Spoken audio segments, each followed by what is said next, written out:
कवि और राजा के महल की कहानी। एक समय की बात है, पाल्पा देश में एक कवि रहता था। वो अपने देश के राजा से मिलकर उनको कविता सुनना चाहता था, ताकि राजा उसकी कविता से खुश हो जाएं और उसे कोई इनाम दें। इसके लिए वह कवि हर दिन महल जाता, लेकिन सैनिक उसे महल के अंदर जाने से रोक देते।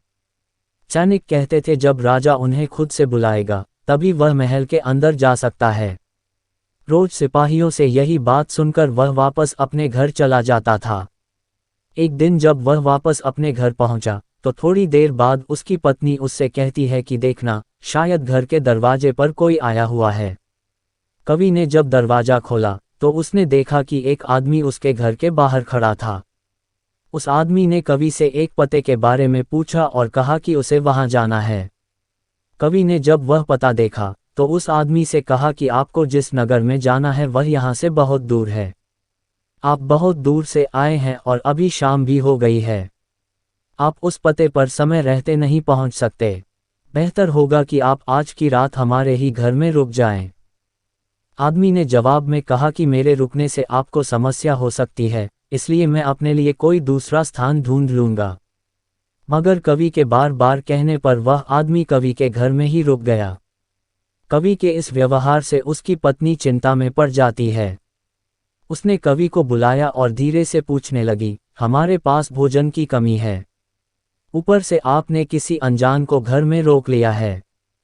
इस पर कवि अपनी पत्नी को समझाते हुए कहता है कि चिंता न करो, कोई दिक्कत नहीं होगी। इतना कहकर कवि वहां से कुछ देर के बाहर जाने लगता है और पत्नी को बोलता है कि मेहमान का ख्याल रखना। कवि के घर में रुके उस अनजान व्यक्ति ने कवि और उसकी पत्नी की सारी बातें सुन ली थी। घर से बाहर जाते समय कवि उस अनजान व्यक्ति से आराम करने के लिए कहकर बाहर चला जाता है। थोड़ी देर में कवि भोजन बनाने की सामग्री के साथ घर लौटता है, जिसे उसने उधार लेकर खरीदा था। खाना बनने के बाद कवि ने उस अनजान व्यक्ति को अपने साथ भोजन करने के लिए बुलाया। इस दौरान दोनों बातें करने लगे और बातों बातों में उसने अजनबी को बता दिया कि वह एक कवि है और उसे अपनी 2-4 कविताएं भी सुना दी।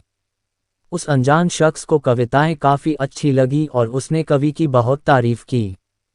इस पर कवि ने कहा कि इन कविताओं का कोई मोल नहीं है, क्योंकि कोई भी उसकी कविता नहीं सुनना चाहता।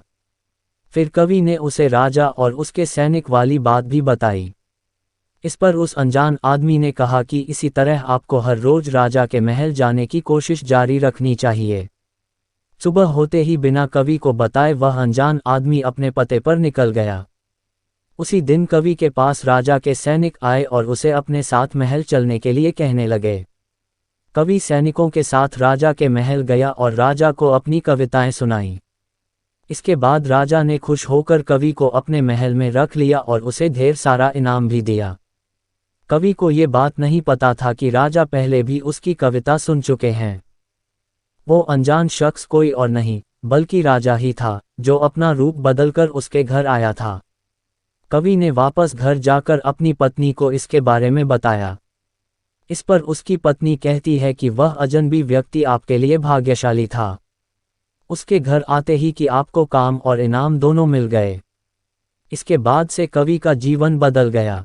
वह बहुत ही खुशहाली में अपना जीवन जीने लगा। कहानी से सीख। जिस तरह कवि ने अपने अच्छे व्यवहार से अपने बुरे दिन को खुशहाली में बदला, उसी तरह हम भी अपने नेक व्यवहार के जरिए अपनी परेशानियों को कम कर सकते हैं।